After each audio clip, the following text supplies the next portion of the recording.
Well,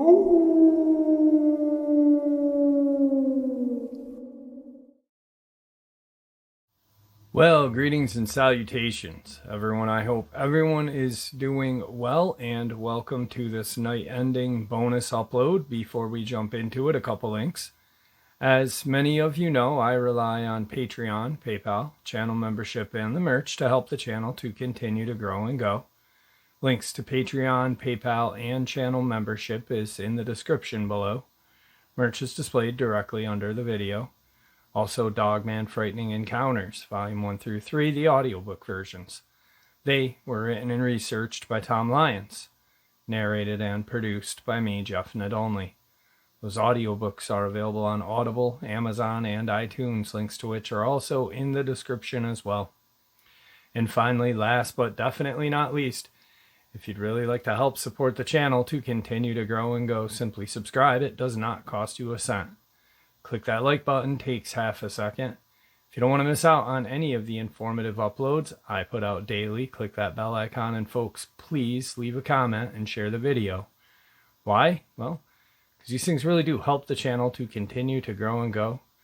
They are 100% appreciated, and they do matter. Now, everyone, I have taken far too much of your time. Let's jump in to this night-ending bonus upload. Shall we? Today's first encounter. Let me preface by saying this happened around 10 years ago. Also, I've always been very skeptical of paranormal stuff, and I'm not at all superstitious, but one encounter will always stick with me. I grew up with my grandparents in a quiet suburb outside of Washington, D.C., and our house was only a few hundred yards from a large park called Sleepy Hollow Woods. I used to play in those woods as a child, alone or with friends, and never had any issues. I loved the outdoors and explored the woods thoroughly. However, I would never stay out after dark, of course. My mother grew up here as well, and would always tell stories about the woods, and believed they were haunted. She had plenty of creepy things happen with her. For instance, when she was younger, they had 2 family labs. They were super friendly, and my mother and uncles would walk them through the woods all the time. One time my mother was walking alone with the dogs around dusk when she came across what she describes as a ripped-off deer haunch lying covered in blood in the middle of the trail. There were no other deer parts or body or blood anywhere to be seen, just this random bloody leg. She described it as having the appearance of being just ripped off, definitely not cut. Obviously freaked out, she took the dogs and just started heading home. All of a sudden, near the exit of the park, the dogs completely froze in their tracks and just started growling into the tree line. This was very unlike them, as they were super friendly with both people and other animals, and were quite large and never feared a thing. However, as my mother kept trying to pull them along and see what they were growling out, their tails went between their legs, and they started whimpering, refusing to move forward. It was then my mom said she had seen a large, almost 8-foot-tall dark figure with glowing red eyes moving between the trees, staring right at her. She immediately turned around with dogs and fled, taking a different exit out of the woods. My uncle has also said he has seen this red-eyed creature before, but never a clear view, always a silhouette. Keep in mind, there are no bears or anything of the sort around here that would do that to a deer. On another occasion, some years later, my mom recalled walking with our old golden retriever near the woods. Again, the retriever was the sweetest dog in the world and loved everyone. But my mom came across an old creepy lady feeding and talking quietly to some wild rabbits, one on the sidewalk/trail. Immediately our dog started growling at the woman, something my mother has never heard her do before. My mom immediately apologized to the lady and walked around her with her dog, tugging her along. As she continued to walk, she came across a circle of rabbits all standing perfectly still and just staring at her. My mom promptly ran home. My mother and uncles have other stories, but I've always thought they were full of crap, either just imagining things or making them up to scare me. since I played in those woods so many times and never had any issues. However, my older brother used to go in on nightly walks through the woods, and he told me that he had seen the red-eyed monster and other mysterious, creepy encounters. I was around 15 or 16 at the time, loved ghost stories, but never encountered anything like it. So I was able to convince him to go out ghost hunting with me. Of course, I thought it was all a bunch of silly bullcrap anyway. The first time we went out, we had friends over. We were hanging out late at night, smoking weed and telling ghost stories. Of course, we had mentioned the haunted forest.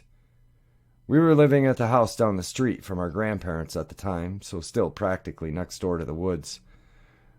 My friends all thought it'd be fun if we went into the forest to search for some ghosts and monsters and have a good laugh.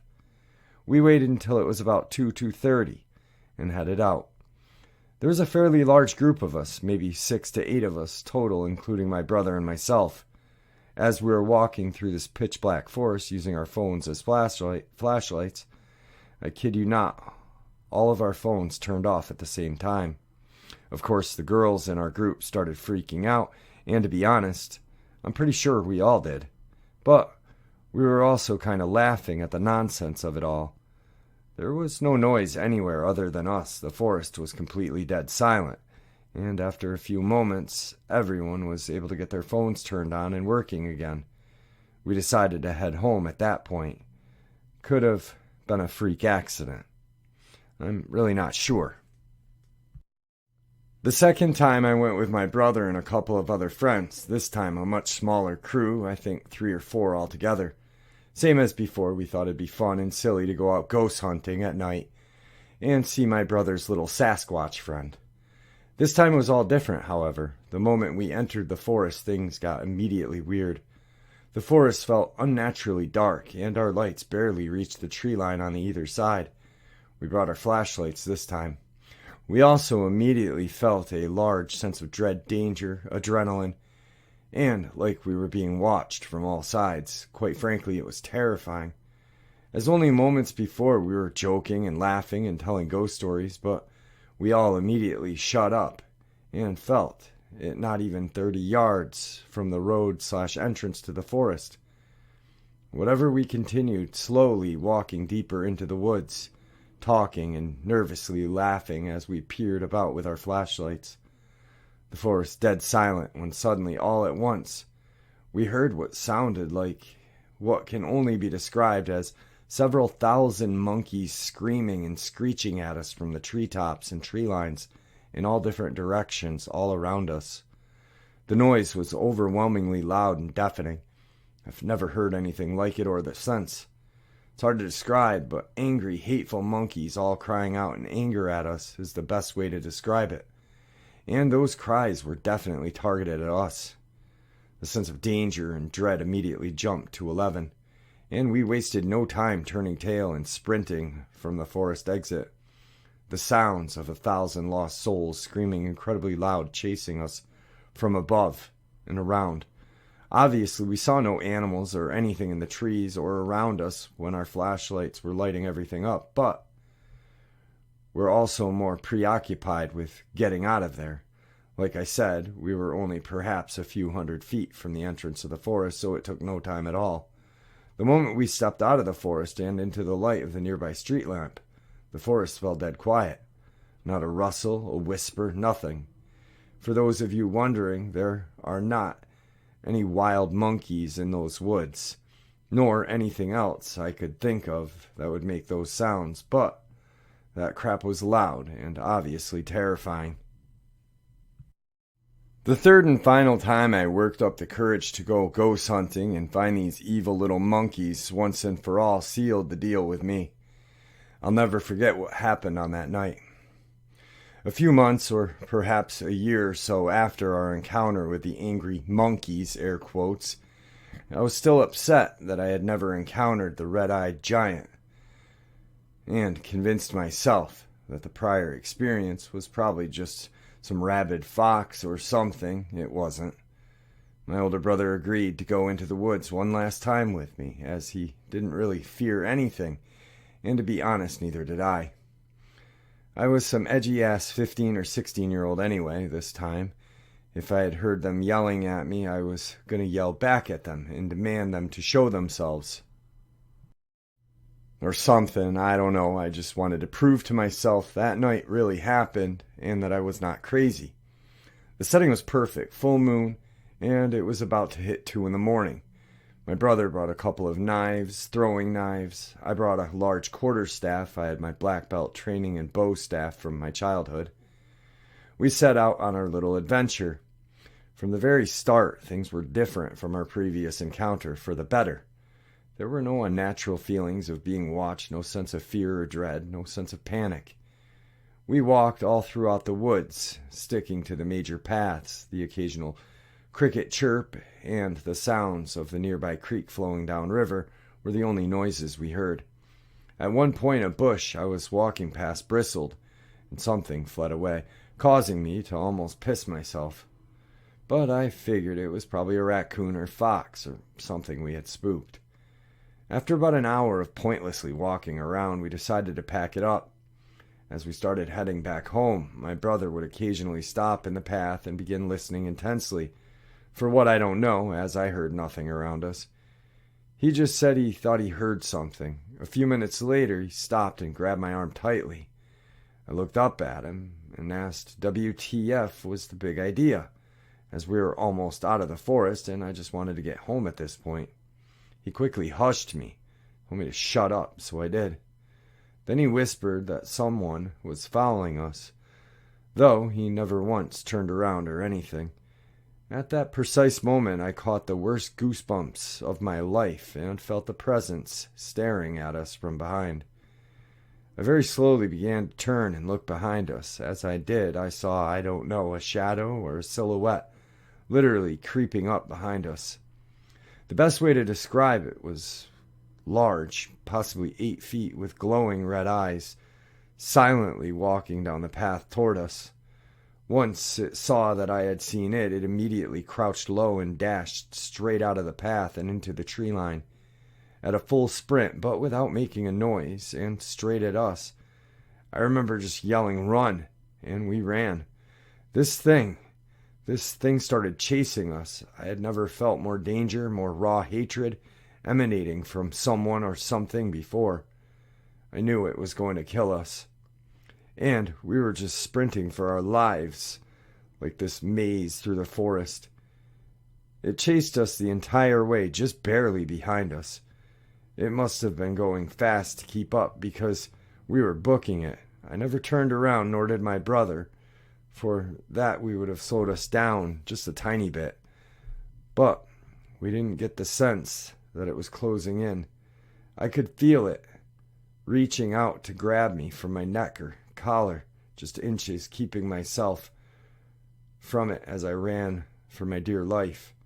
At this point, we could also hear it clearly kicking up gravel and dirt behind us, knowing there was no way we would make it to the proper exit in time.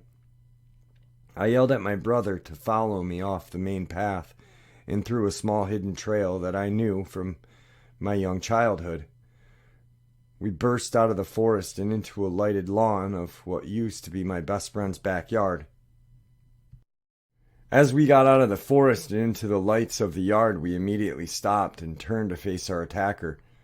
But it just stood there, just out of light and into the tree line, menacingly glaring at us with hatred. I never got a good view of it, not like I had when I first saw it on the trail creeping up at us.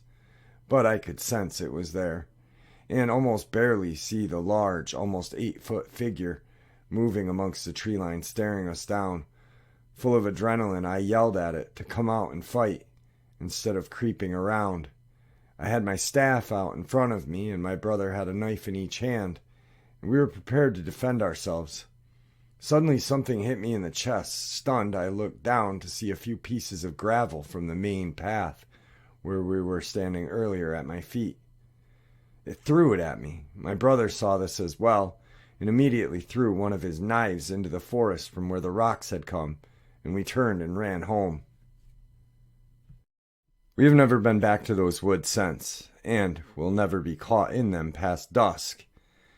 I don't know if it was an angry hobo or something living in the woods or what, but from memory, the best I can describe what I saw was a very large silhouette of something humanoid walking, creeping quietly on us. And once I saw it, and it saw that I noticed it, it hunched down low and sprinted silently into the tree line straight for us. I have never felt such danger or hatred in my life. I know for a fact that who or whatever it was meant to do us great harm. I've since heard stories of crawlers and other things, and perhaps this was an example of one, I don't know. But my brother swears on his life that he didn't set that up to scare us or have anything to do with what happened, and that he was just as terrified at the time as I was. Oh, and he never did find his throwing knife. Dumbass actually went back and looked for it in the morning. Unfortunately, my brother never got to see it. He said he had heard it and sensed it following us, but he never got a view of the thing. Anyway, I don't know what the deal is with this Sporus, but I highly recommend anyone to stay away from it, far away. And yeah, for a skeptic, I can agree that it's unlikely that was a person.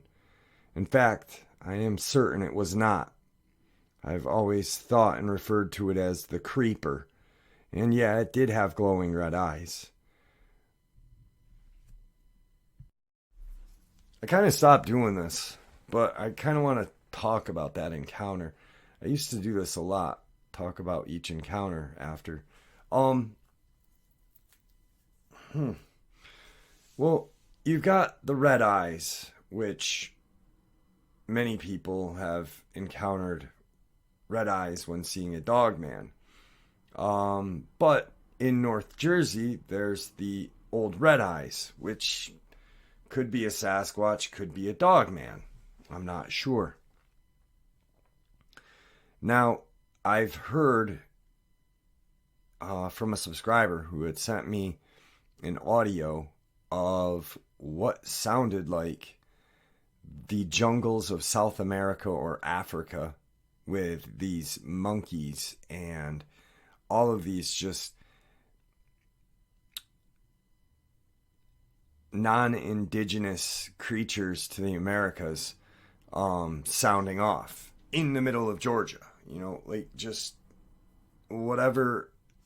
Imagine the Amazon and then imagine that sound in your backyard in Georgia. Very strange.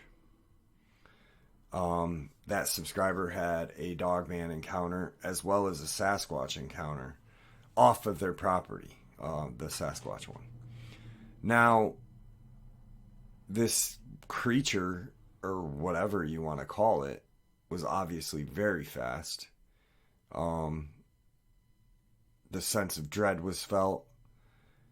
And I don't know, maybe it's just that maybe these things can scream or mimic or whatever these noises to just completely freak us out. Maybe there was more than just one in the woods that night when they heard these evil monkey sounds as they described. To me, it could be a Dogman, could be a Sasquatch, or it could be something completely different. And that's just as terrifying. Today's second encounter. I've been a park ranger for 11 years. I'm not going to say where I work, but it's a very large park.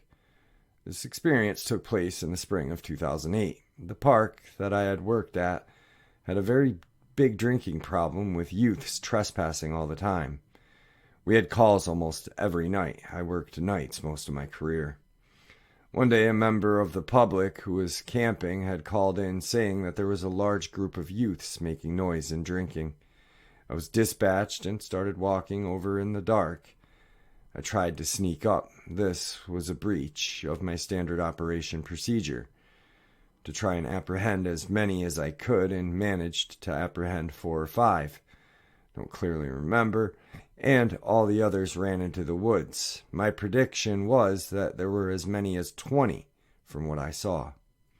I radioed through to dispatch to get a couple of the deputies out here to take over. Deputies arrived at this point. I was all alone in the middle of nowhere. I radioed through to try to get a guide back to a more civilized part of the woods at this point.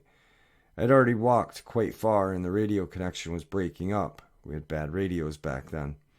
As I approached a part of the woods I was familiar with, I looked behind and saw something walking up very slowly.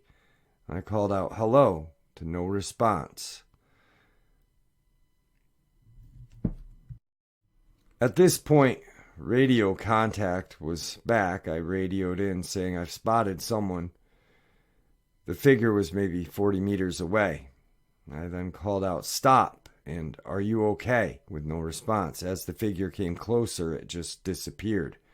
I couldn't make out what it was. The next day was a normal day. I mentioned to my friend who had worked there for 10 years. I mentioned what had happened, and he made a scared face and said, "It's nothing," got up and walked away. In 2013, I left to work at the sheriff's office, never mentioned to anyone except some close friends. Well, we've been drinking. Today's third experience comes to us from Poland. Back in Valentine's Day, me and a friend decided we were going to go for a walk because we didn't want to spend this day alone. We were on our common walking routine through a forest near her house, like 10 or 15 minutes by foot from her house. In the forest, there are some houses and a very good asphalt road that's typical Polish forest. I don't know if it's important, but it's a forest where there are trees only with leaves, no trees with needles. It was close to 5 when we were walking and talking, and I noticed the birds in the surroundings are getting quiet. I made note of that and started to observe the forest carefully. I decided that if that weird ambience would still be present when we got to cross the road, which is exactly in the middle of the forest and our route will take her back to town. When we were getting close to that place, I heard some very loud and very strange for Polish forest sound. It was quiet, and suddenly I heard this scary laugh. I saw that in the forest from place where probably was the source of the sound, birds started to fly and fly away from that place. I stopped, and a moment after that, my friend did the same thing. I said to her, "Did you hear that?" She didn't hear anything because she had her headphones in on one ear and was listening to music. I told her what had happened. She started laughing and joking that we got hyenas in our forest, but she also noticed the silence in the forest. When we got to cross, I suggested that it's Valentine's Day, so we could go back to town and eat something. I knew she'd agree. Just before that cross, there is a part of the road which is open on both sides, and it has fields. When we were going back to town, there I was observing the forest so I could notice if something was close. I didn't see anything, but I was feeling like something was observing me from the tree line on the opposite side of the field on my right. It was also the side of the forest from which I had heard that sound. We get safe back to town and nothing else happened. Later, I studied sounds of animals, and it really sounded like a hyena laugh, but more powerful. I also studied more closely what animals are in Poland and can make that type of sound. I discovered that Poland have more animals than I thought, but none of them could have made that sound. There were encounters with Dogman with hyena head, but did any of them say anything about the Dogman laughing like a hyena? Can Dogmen do that? I was also feeling observed in the forest and had that uneasy feeling. We were going to that forest often, especially during the summer. I heard that Dogman are very active during that season, and when the night was falling, that feeling was bigger. One time, when in the summer, I was there with my friend, another friend, and my brother, my friend, the same with who I was with on Valentine's Day, stopped and was observing another field. On that field was corn, so I joined her and started to look. I didn't see anything, and when I asked what that was about, she said it was nothing, and she started to walk again, but faster. I think the fact that was cornfield is not a coincidence. Another time, when me and the same group were taking her home, my friend insists that we should take the long way. We were walking through a meadow, which is like 5 to 10 minutes from her home. It was dark, something like 10 p.m., so we were using flashlights on our phone. In one moment, she shined her light at something on the meadow, not the path. It was next to it. I would say it was 5 or more meters from the path, and she screamed and started to run. I don't know what she saw there, but we had to go after her because we didn't know that meadow, and we didn't want to get lost. When we caught her, she again told us it was nothing. I know her, and I know that if that would be a dog, cat, snake, deer, or even boar, she wouldn't have reacted like this. She would have just told us about it. So it had to have been something big, scary, or unknown to her. We were talking about Dogman, but she didn't believe in any cryptids. I just want to ask you, do you think that something can be in this forest? For now, there was only one encounter in Poland according to a Dogman story I had heard, but it was poorly written and it sounded fake. I still have no clue what I saw on that Valentine's Day. I connected all 3 of these experiences, and now I think that my forest, town, and country are not safe. Well, I'd have to say Poland is the old country, and there are a lot of kind of Dogman, werewolf legends in that area, so I would not doubt at all that there would be a Dogman lurking through Poland at any time. Definitely creepy. I don't know why your friend wouldn't tell you, hey, I just saw something terrifying, but maybe she was just trying to protect you guys too. So, and today's final experience. I was around 9 when I experienced my first supernatural cryptid monster sighting. I was playing in my backyard while my mom planted flowers. We have a small fenced-in area connected to the house, then a small stretch of grass that goes down and up, and then the woods. The woods are a decent size and connect to a large nature preserve. So, we sometimes have deer or coyote in the backyard. I was in the fenced-in area playing with our dogs and digging around in the garden bed, trying to find worms and beetles, when I heard a cat start to meow in the woods. We have a bunch of stray cats in the neighborhood, and they like to hunt and play in the woods, so I didn't think anything of it. However, when a second cat began to yowl, I got worried. I assumed that they were fighting. I start walking up the steps to our porch, where the back door was, so I could get my mom or dad. We had dealt with cats getting hurt before, including losing eyes, ears, tips of tails, and fights. So I wanted to see if either of my parents would go back there and break the fight up, considering I was not allowed to go back there myself. I made it about halfway up the stairs when a third cat joined in, and I knew that something was wrong. I slowly made my way back down the steps and watched the woods. A fourth cat began to yowl, then a fifth. I stopped counting after that. More and more cats joined in, creating a chorus of horrible noise that scared me very badly. Then the dogs started. The neighborhood dogs began to bark. They'd yip and yowl and growled right along with the cats. My own dogs freaked out as well, sprinting toward the fence and slamming into it over and over, snarling and barking angrily like someone was right in front of them. I was frozen and spot terrified. I waited for my mom to come back out and break me from my trance, but she didn't. It was only later that I learned that she had heard the cats and dogs all freaking out, but just ignored it. Suddenly, all the animals stopped. It was dead silent. We had big family living all around us, ones with noisy children. We lived close to an interstate. We lived close to a mall. However, all of the noise that was usually there was gone. Even the birds stopped chirping.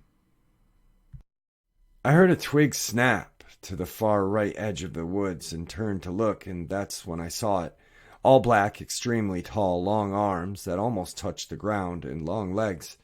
It was unnaturally thin. It slowly walked across the edge of the forest, its arms swinging lazily at its side. The sticks under it cracked and broke with ease. It lifted its long, thin leg and stepped over a fallen log, one at a time. Once it got over the log, it turned its head toward me, and I felt like I couldn't breathe. It did not have a face. It was just a black void, the infinite void of space and time. There was nothing. I stared at it for a while, not blinking, as its face stayed turned towards mine. I wanted to scream, but I couldn't. I couldn't scream. I couldn't move. I couldn't even breathe. The thing finally turned back toward the woods. It took a few more steps, breaking sticks and trampling the dead leaves, and disappeared into the trees. Once it was gone, I ran and told my mom what had happened. She brushed it off. This is when she told me about hearing the animals, but not doing anything. She chalked it up to my imagination. You see, I had gotten really into Bigfoot, watching all these documentaries and stuff, and I wanted to see one really bad. At the time, I was super excited, thinking that I had seen Bigfoot. I told all my friends, and everyone thought it was cool. It wasn't until a few years later that I realized that the creature was not Bigfoot. It didn't look anything like what people had seen. It wasn't big, muscular, hairy man-beast. It was skinny, all black, and tall, faceless as well. It sunk in that what I had seen that day wasn't just some childish urban legend. It was something that I had never seen before or since. I have no idea what I saw. I have no idea what saw me. When I first brought this up to people, they asked me if I was watching Slender Man videos. First of all, I didn't know anything about Slender Man until years later. Secondly, even if Slender Man is real, this was not it. It fits most of the description, but its face was all black, void. I still don't know what I saw. If anyone has any ideas, please share with me. It would put my mind at peace just knowing what I saw, at least. And there you have it, folks. Tonight's night ending bonus, which I hope you all enjoyed as much as I enjoyed sharing it with you. I'd truly like to thank you all for supporting the channel. It is, after all, your support that keeps the channel growing and going, and what gives people a chance and a place to share their experiences and theories, judgment-free, simply treated with the respect that we all deserve. Everyone, please stay safe, happy, healthy, and ever vigilant, keeping an eye on our children, pets, family, and friends. These creatures are real. They are out there and dangerous. Share this information with those you love and care about, and it may just help save their lives someday. Until next time, never stop asking questions, never stop searching for the truth, and God bless.